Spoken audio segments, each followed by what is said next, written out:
History Holes. Welcome back to History Holes. In our last episode, we navigated the tumultuous final century of the later Lei dynasty, a period defined by devastating civil wars between the Trinh and Nguyen lords, and culminating in the explosive but brief reunification under the Tay-Son brothers. We saw how Nguyễn Huệ, the brilliant Emperor Quang Trung, rose from humble beginnings to crush foreign invaders and forge a new sense of national unity. But his dream was short-lived. The death of this revolutionary hero left a power vacuum that the last surviving Nguyen prince, Nguyễn Phúc Anh, would patiently and methodically fill. Today, we begin the story of Đài Nam's final imperial dynasty, the Nguyen. It's a tale of reunification and reconstruction, of cultural orthodoxy and internal rebellion, all unfolding under the long shadow of a new, formidable power arriving from the west. Part 1, The Dragon Ascendant, Forging the Nguyen Dynasty, 1802 to 1820. After 30 years of brutal warfare, Nguyễn Phúc Anh had achieved what many thought impossible. He had vanquished the Tay-Son and unified the entire Vietnamese-speaking realm under a single banner for the first time in centuries. In 1802, he proclaimed himself emperor, Gia Long, and established the Nguyen dynasty. His first major decision was to establish his capital not in the traditional center of power in the north, nor in the booming southern region from which he had launched his final victory, but at Hue. This choice was deeply symbolic, connecting him to the ancestral home of the Nguyen lords, but it was also a strategic gamble. Hue was geographically central, yet it was politically and economically isolated, separated from the vast populations and resources of the Red River Delta in the north and the Mekong Delta in the south. Governing this newly unified, yet deeply divided, country from such a remote perch would prove to be one of the dynasty's most persistent challenges. Gia Long understood that direct rule over such a vast and fractured territory was impractical. He was a pragmatist, a leader hardened by decades of war and exile, who valued loyalty and competence above all else. He relied heavily on the men who had fought alongside him, his trusted wartime generals, to govern the far-flung regions of his empire. He appointed Nguyễn Văn Thijn, a highly educated and politically astute general, as the viceroy of the north, tasked with managing the old Trent domain from Hanoi. In the south, he entrusted the sprawling Mekong Delta to his most fiercely loyal commander, the eunuch general, Lê Văn Duệ. These men were not just governors. They were virtual kings in their own right, wielding immense authority and tasked with the difficult job of pacifying regions that had their own distinct histories and resentments. To create a semblance of legal unity, Gia Long commissioned the creation of a new national law code. Promulgated in 1812, the Gia Long Code was a monumental work that drew heavily on the legal traditions of Qing China, a deliberate choice to align his new dynasty with the great civilizing power of the north, rather than the homegrown and now defunct legal traditions of the Lei. Despite these efforts at unification, deep-seated tensions simmered just beneath the surface. The northern elite, the scholars and mandarins of the Red River Delta, had a long and proud history tied to the Lei Chean regime. They viewed the new southern-based dynasty with a mixture of disdain and suspicion. This cultural and political divide found its voice in the vibrant literary scene of Hanoi. Poets like the celebrated Nguyễn Du, a man from an old northern Mandarin family who reluctantly served the new dynasty, captured the melancholy and nostalgia of the old order in his masterpiece, The Tale of Q. At the same time, the sharp-witted and satirical poet Ho Xuân Hương used her verse to challenge the rigid Confucian patriarchy that the new dynasty sought to impose, speaking to a northern society that was grappling with its place in a radically changed world. This stood in stark contrast to the South, which under the firm but pragmatic hand of Lê Văn Duệ continued to be a dynamic, multicultural frontier society, more concerned with commerce and security than with the literary debates of the northern scholars. The new empire was united in name, but in spirit, it remained two very different countries. Part 2, The Orthodox Empire, Minh Mang's centralizing reign, 1820 to 1841. Emperor Gia Long's pragmatism died with him. In 1820, the throne passed not to the son of the deceased Crown Prince Kang, who had been groomed with French tutors, but to Jialong's fourth and most ardently Confucian son, who became emperor, Minh Mạng. This succession marked a profound shift in the dynasty's direction. Minh Mạng was nothing like his cautious father. He was intelligent, energetic, and possessed an unshakable belief in the superiority of orthodox Confucian governance. He looked to the powerful Qing dynasty in China as the ultimate model for a well-ordered state, and was determined to remake Dainam in its image. His reign would be a relentless drive to centralize power, standardize culture, and expand the empire's frontiers, an ambition that would bring both glory and immense suffering to his people. Minh Mang's first target was the semi-autonomous power structure his father had established. He deeply distrusted the regional authority wielded by the viceroys in Hanoi and Saigon. For the first decade of his reign, he chipped away at their power, but he waited until the death of the southern strongman Le Van Duet in 1832 to dismantle the system entirely. He abolished the viceroyalties, placing the northern and southern provinces under the direct control of his court in Hue. This was a radical move, designed to break the back of regionalism and ensure that all power flowed directly from the emperor. He reorganized provincial administrations, dispatched his own hand-picked officials, and sought to create a single, unified bureaucracy that answered only to him. This centralizing zeal extended far beyond administration. Minh Mạng embarked on a civilizing mission to impose a strict, orthodox Vietnamese cultural identity on all his subjects. He aggressively pursued the final absorption of the remaining Cham territories in the south and, most dramatically, imposed direct Vietnamese rule over Cambodia, turning it into a protectorate governed by Vietnamese officials. He viewed Cambodia not as a neighbor to be managed, but as a backward frontier to be civilized and assimilated. This expansionism was matched by an equally aggressive domestic policy. He issued edicts enforcing Vietnamese dress codes and customs across the realm, attempting to erase local and ethnic distinctions in the name of a singular Confucian ideal.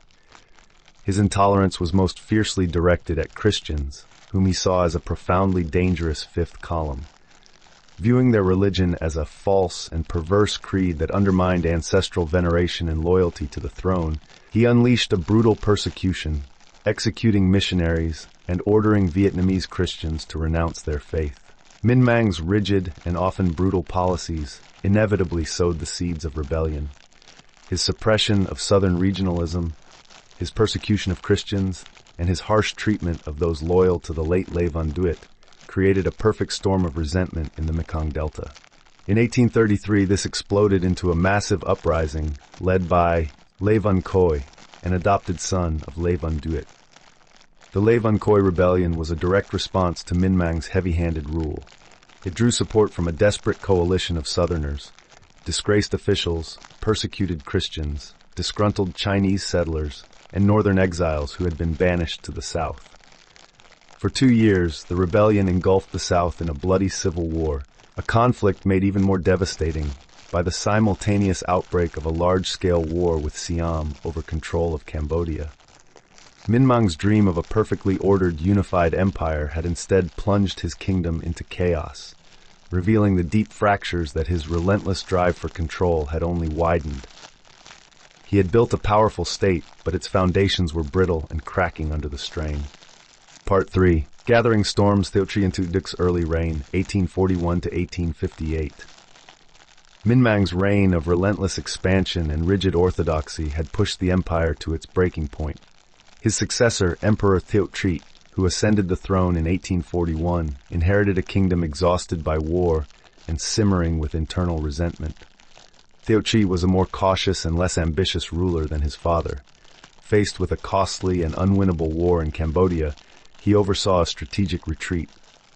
He abandoned his father's dream of direct rule and negotiated a settlement with Siam that established a joint suzerainty over the Khmer kingdom. This was a pragmatic withdrawal, a recognition that the empire's resources were finite and that its focus needed to turn inward to address the deep-seated problems at home.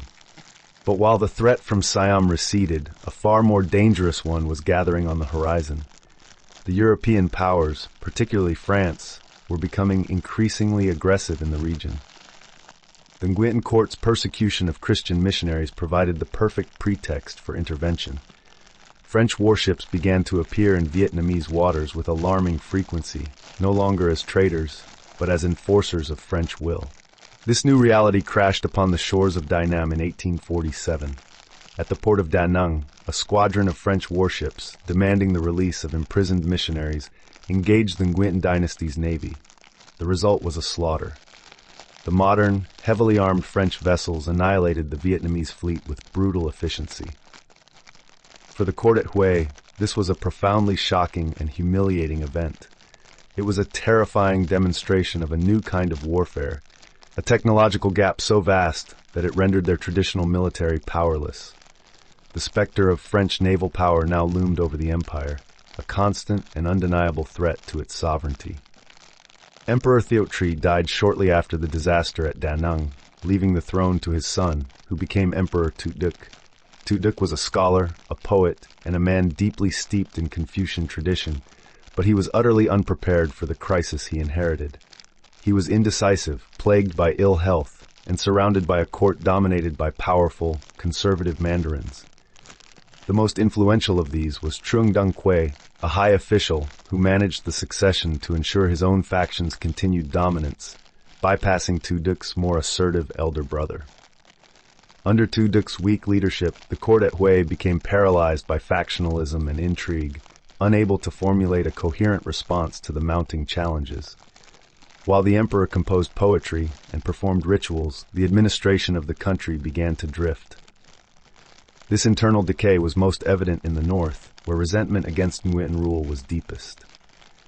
In 1854, a brilliant but disaffected scholar named Cao Ba Quat led a major rebellion, a clear sign that even the educated elite were losing faith in the dynasty's ability to govern.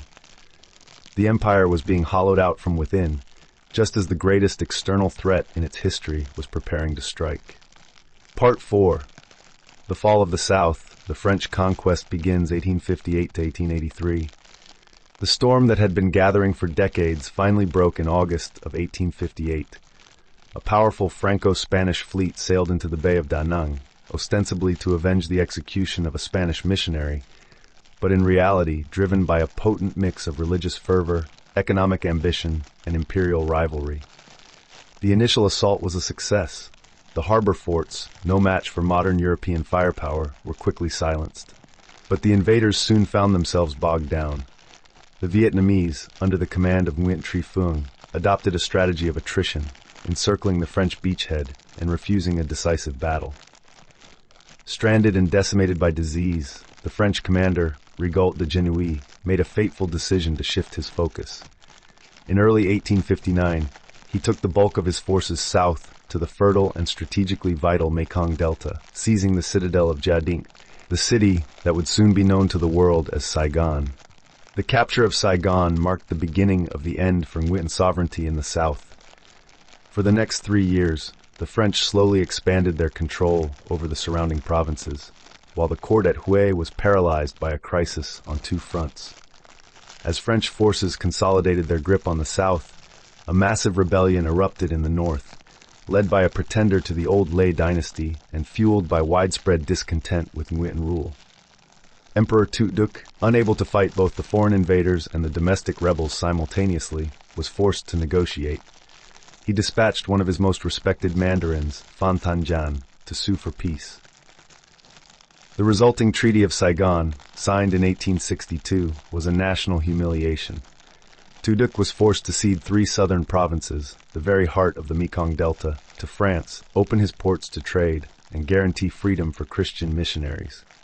For the Vietnamese literati and the court, the treaty was a devastating blow, a concession of sovereign territory that struck at the very core of their national identity.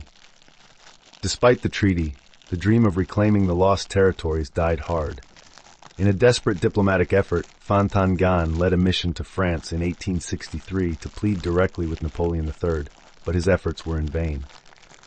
The French admirals in Saigon, driven by their own imperial ambitions, had no intention of relinquishing their prize. In 1867, citing Vietnamese support for local resistance movements, the French annexed the remaining 3 southern provinces, creating the colony of Cochinchina. Phan Thanh Jan, who had been appointed governor of these provinces, saw no honorable way out. Believing resistance to be futile and refusing to become a collaborator, he took his own life, a tragic final act of loyalty to a dynasty he could no longer save. With the South now firmly under their control as a colony, French ambitions turned northward. The dream of a trade route into China via the Red River would soon draw their armies to Tonkin, and the last agonizing chapter of Dai Nam's independence would begin. The Nguyen dynasty, born from the chaos of civil war and forged with the ambition of unifying a nation, had reached its tragic twilight. From the pragmatic state-building of Jia Long to the rigid orthodoxy of Minh Mạng, the emperors at Hue had tried to build a powerful, independent empire. But internal decay, a failure to adapt to a rapidly changing world, and the relentless pressure of European imperialism proved to be insurmountable forces. The loss of the South was a mortal wound from which the dynasty would never recover. I thank you very much for joining us on this journey. Please leave a like and subscribe if you want more. If you feel like it, tell us what else you'd like to hear. See you on the next episode.